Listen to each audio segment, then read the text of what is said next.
And now we come to Habesha Cooking with Fringe Heather.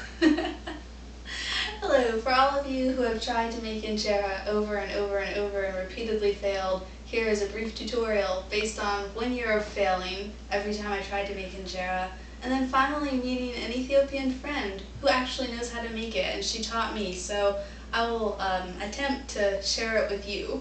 First, I'm going to show you everything you'll need to make injera. This is the miktad. You have to have a lid. You have to have a sheet to lay the injera on after it's cooked, and you need something to pull the injera off, something large works best. You'll have to have a sifter to sift the teff.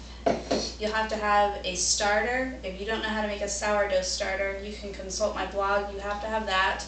You need teff flour. You can buy it from Bob's Red Mill, or you can buy it cheaper online. I have all the links on my blog for where you can buy it cheaper in bulk. You need self-rising flour, any store brand will do, and you'll need at least 1 plastic container, 2 is more helpful, and water. That's it.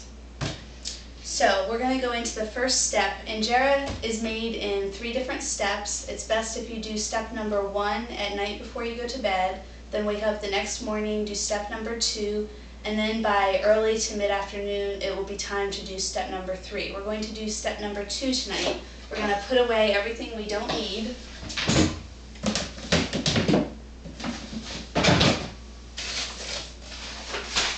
And just keep out the things we do. For step number 2, you'll need your starter.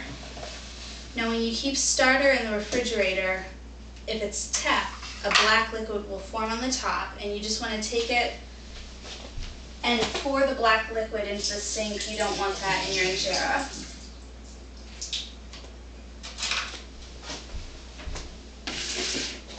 Then you need to take the starter that you have left and empty it into your clean plastic container. It's important that you don't use metal when you're making a sourdough. I honestly have no idea, but I've read it lots of places, so I've followed that rule and it's worked. Okay. Then the next thing you need to do is sift the teff. The reason you sift it is sometimes teff has tiny chunks of dirt or leaves or just junk you don't want in your injera, so you need to sift it. As far as amounts, this is about 2 cups of starter. The amount isn't quite as important as what it looks like, and that's part of why I'm doing a video so you can see what it looks like. I am going to be making enough injera for probably 2 meals for a family.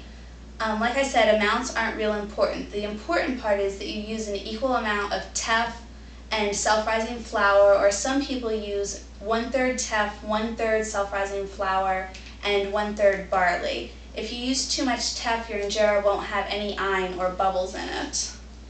So we're going to sift the teff into the starter. Again, we do this just to make sure we get out any little pieces of dirt that might be in there. I'm using the entire bag of Bob's Red Mill, and it is 1 pound 8 ounces, so about 3 cups.